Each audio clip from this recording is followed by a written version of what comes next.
welcome back to Black Boy Stacks. I am your host, Toshonda Sanders. It has been a really long time, it feels like, since I did a video, which is why I'm doing one.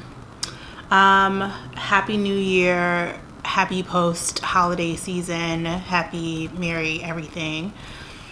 End of last year was pretty difficult.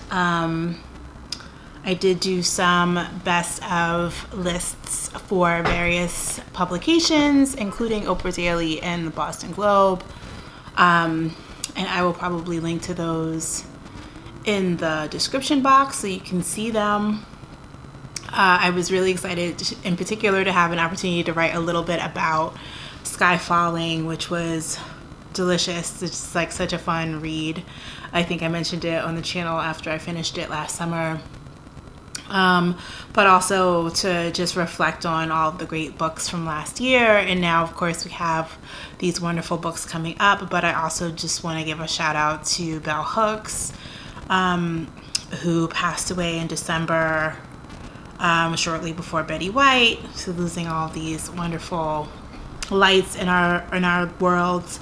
I did also write a tribute to Bell Hooks for Oprah Daily. I'll also link to that below.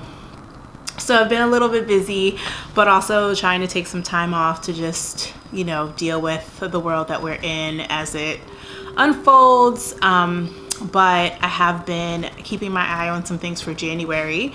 So I wanted to talk about those and some holiday book haul type situations.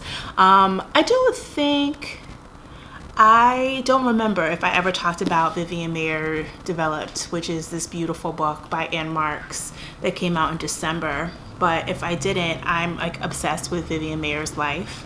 In part because she had mental health issues in her family. But if you don't know who Vivian Mayer is, she's this really eccentric nanny who was discovered about 10 years ago when some of her photographs, she had thousands and thousands of tons of film that was undeveloped, and she only developed a small percentage of her photograph archive. So anyway, this guy discovered that she had been this amazing talent, and she never really told anyone about her photographs of street life and people who traditionally weren't really paid attention to. So anyway, really beautiful biography that came out in December. Highly recommend it. For January, one of my favorites has been South to America by Imani Perry. The subtitle is A Journey Below the Mason-Dixon to Understand the Soul of a Nation.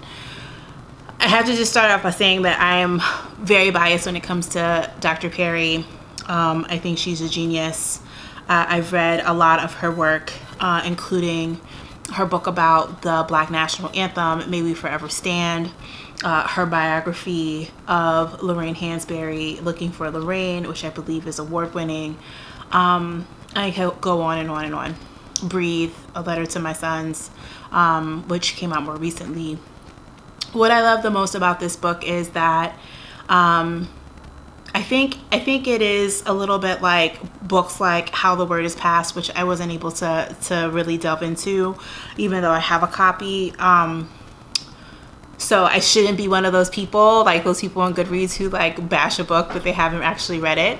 But the premise of really examining a region and ascertaining how the aspects of that region or the characteristics of that region influence or carry forth a legacy about the definition of a particular country or place, I think is something that the two books have in common. And I think that's probably where the similarities end, because Imani is from Alabama, raised, elsewhere, but has basically the daughter of the South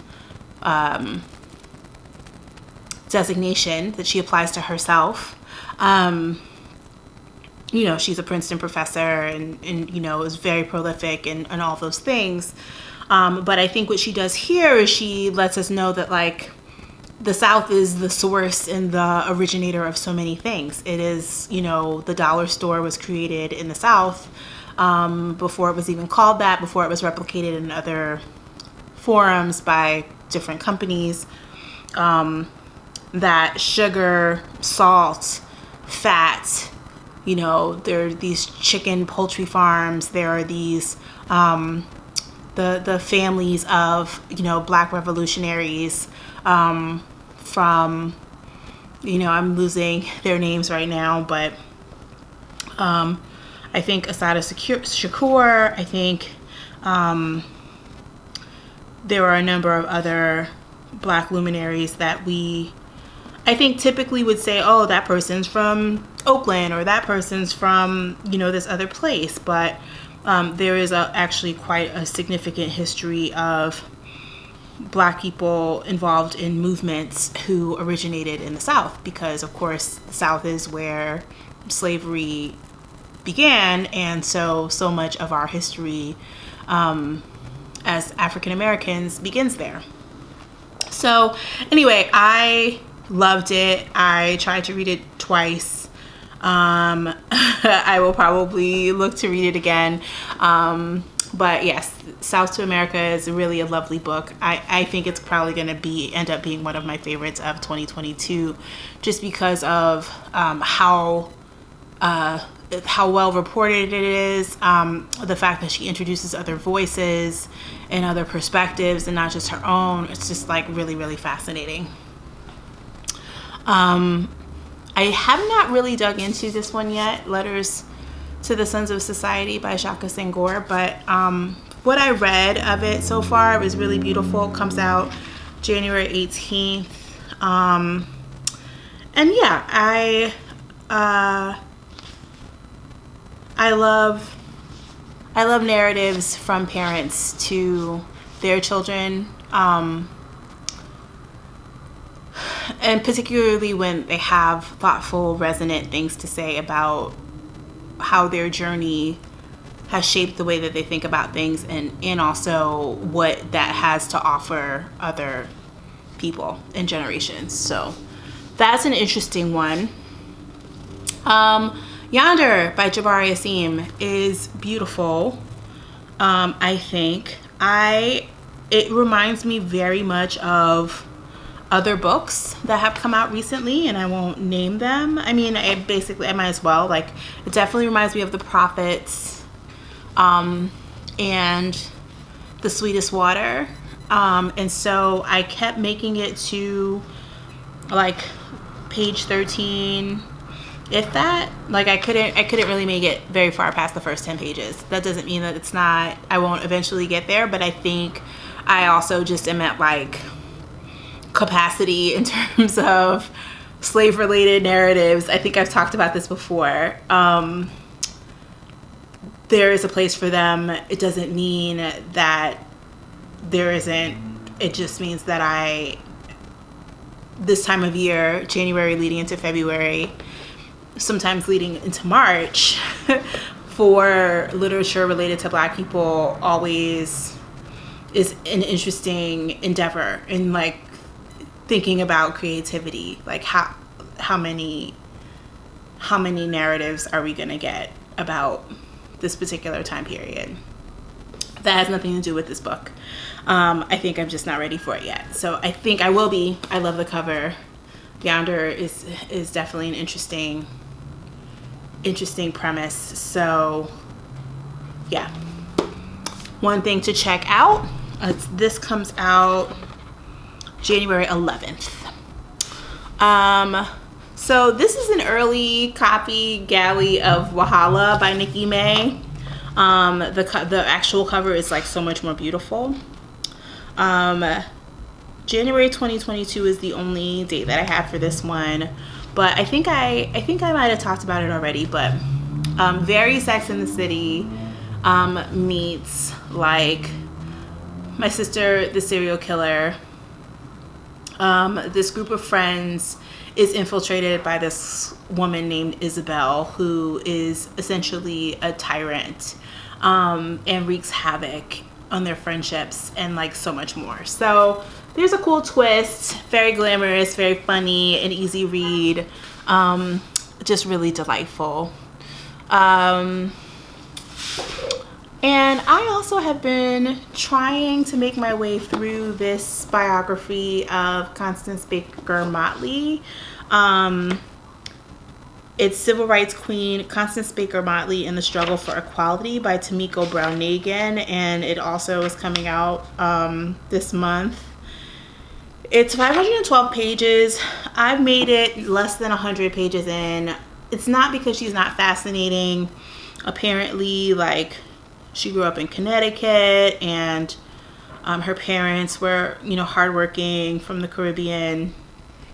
And essentially, like, in her time, Black women did not really, like, do law school, apparently, because she was instrumental in the Brown v. Board case, and also was essentially working directly with Thurgood Marshall, and, you know, all these wonderful things. But she basically got a break by, like, telling someone at a party that she wanted to be a lawyer, and then that man happened to be, like, a very wealthy white, like, benefactor of hers, basically, that allowed her to go to, I think, Columbia Law School.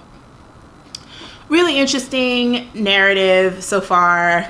I think it's just dense, and my brain is like, girl, this pandemic situation is not light. This is not, like, I need lighter fare. Like, I watched all of Witcher season 1, I think. I think I might have actually made it through season 2, and, like, that's it. Now you just have to wait for a new season.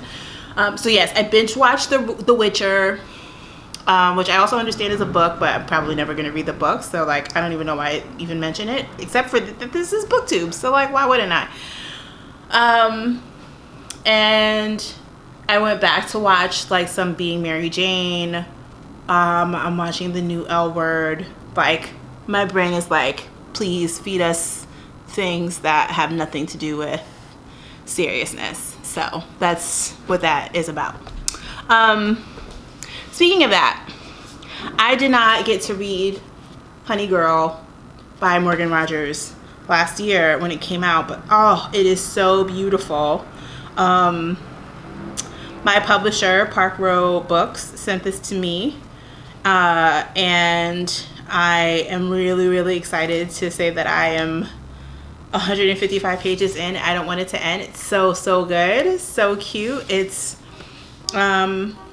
about this queer Black girl who basically, like, falls in, well, I'm not saying, we can't say she falls in love, but this is like Hangover meets Sky Falling. So, like, Grace is a newly completed PhD in astronomy, and she goes to Vegas and gets drunk married to, like, a waitress / radio host named Yuki. It's delightful. It's so fun. So if you haven't read this, I highly recommend it. And that was one of my, like, holiday haul books. And then finally, My Monticello. I've been trying to read this book forever. I didn't get it as an ARC or anything. I had to request it from my family for the holiday. So thanks, family. Good looking out. They gave me also, like, a women's study Bible that I requested, which I'm just, like, digging very much. It's very pretty. And, you know, just also, like, so spiritually grounding and all the things. I got myself, like, a Rise and Run cookbook because I'm training for a half marathon in March. But anyway, back to at hand. This is my last one. So, My Monticello, well, my second to last, by Jocelyn Nicole Johnson. So this is fantastic. It's a collection of short stories with a novella, and the novella is it's an eponymous novella. There's this fantastic. I finished Control Negro, which is the first story, but the one that really got me was, it was like a list. buying a house ahead of the apocalypse. What an achievement. Like, so good. It just showed me kind of what a story could do. So I've been really enjoying that. And then finally, Immortal Valor. I think this comes out January 11th. But this is about 7 men who had been denied the Medal of Honor after serving in World War II. For reasons that I think will become clear when I am able to share more about some of my upcoming projects. I'm really fascinated by those who served in World War II and them getting their just due. So I'm excited to read this and learn more about the Black Medal of Honor winners who have been unsung. So that's what I've been up to. My intention is to have another video up for you all in a couple weeks ahead of February. In the meantime, stay safe. Let me know what you're reading. Let me know how your holidays were. Whatever else you want to share in the comments about what you do. Are you doing like a Goodreads challenge for 2022? I realized last year that I was putting a lot of pressure on myself with the Goodreads situation. So I just like do not create a challenge for myself anymore, but also I kind of miss it. So anyway, I'd be interested to hear what you guys think. All right. Thanks for checking me out. Thanks for your likes, shares, and subscribes. See you again soon.